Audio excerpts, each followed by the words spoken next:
I'll answer the question. You want answers? I think I'm entitled. You want answers? I want the truth! You can't handle the truth! Welcome back to Thinking Critical. This is Wes, and I first want to apologize. I've been on vacation for 5 days and had reviews of 4 crowdfunded comics to release while I was out. Unfortunately, the internet at our Airbnb was non-functional and I couldn't upload them. I'll be releasing them over the next few days along with new videos. With that, today I'm going to cover some random comic book news, including final January sales numbers analysis, the Alexandria Ocasio-Cortez book from Devil's Due Comics, Gary Frank's JSATs on Twitter, and an update on the DC 100-page Comic Giants. The comic book industry received good news as January sales numbers were up across the board in 2019. This was the first increase in January in 4 years. The last time January sales were up was 2015. Floppy saw a 15% increase, while graphic novels rose 12%. Marvel and DC split the top 10 comic books sold, with The Batman Who Laughs 2, Batman 62 and 63, and Heroes in Crisis 4 and 5 leading the way for DC Comics. Number 1 issues of Captain Marvel, Conan the Barbarian, Guardians of the Galaxy, and Friendly Neighborhood Spider-Man helped prop up Marvel's numbers, with Amazing Spider-Man 14 the only Marvel non-number 1 breaking the top 10. If Devil's Due Comics is going to break into the top 10 themselves, it might be on the coattails of political lightning rod Alexandria Ocasio-Cortez. AOC was voted in as the youngest member in U.S. Congress history last year.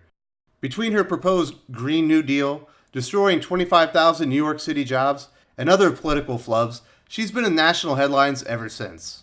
Devil's Due Comics is looking to cash in on her newfound fame by releasing Alexandria Ocasio-Cortez and the Freshman Force, New Party Who Dis, on May 15th.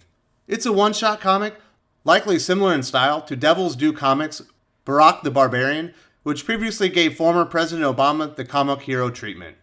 The marketing of the book is heavy with her political talking points that are sure to be loved by some and loathed by others. The book is billed as a satire that takes aim at Washington. AOC has been known to quote Alan Moore's seminal Watchmen comic, which spawned the blockbuster sequel Doomsday Clock.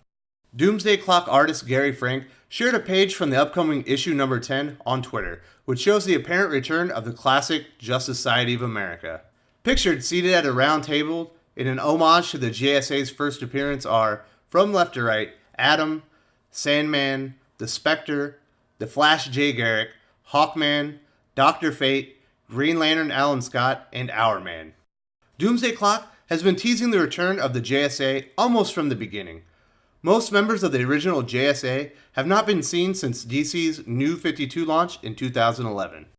A previously revealed cover to Doomsday Clock number 10 features a young boy reading All-Star Comics number 3, the first appearance of the JSA, though the cover has been altered to include Watchmen's Dr. Manhattan.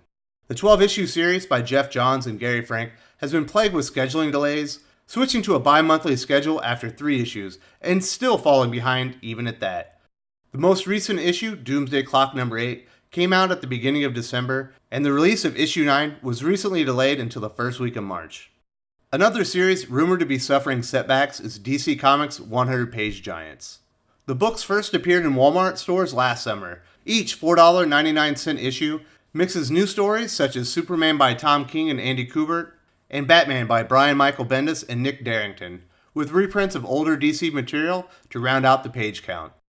Recent rumors suggest the Walmart exclusive line of DC Comics 100-page Giants could be nearing its end. Co-publisher Dan Didio took to Facebook to address fan concerns. Have to clear up some misinformation making the rounds. Just want to let you know these books are doing well, so well that we are looking to expand the number of original pages in each book and include distribution to the direct market. Look for these and new titles later this year. The promise is to keep it one of the best values and reading experiences in the market. Didio's statement seems to put to rest rumors of the line's impending cancellation by announcing more titles still to come, but also addresses the frequent comics retailer complaint that none of the new material in the Walmart issues has been available via local comic shops. That's my wrap-up of some recent comic book news. Are you excited about the January sales figures? Will you be checking out the AOC one-shot comic? Is the JSA inclusion in Doomsday Clock 10 worth the wait? What are your opinions on the expansion of DC Comics 100-page Giants? Please let me know your thoughts in the comments. If you enjoyed this video, please give it a like. I would appreciate it very much. It helps us attract more views for the channel. Subscribe for future commentary, comic book news, and reviews. And don't forget to ring the bell for notifications. If you want to talk comics, movies, and much, much more, you can follow me on Twitter at Wes_from_TC. With that, Salamat Po, and I'm out.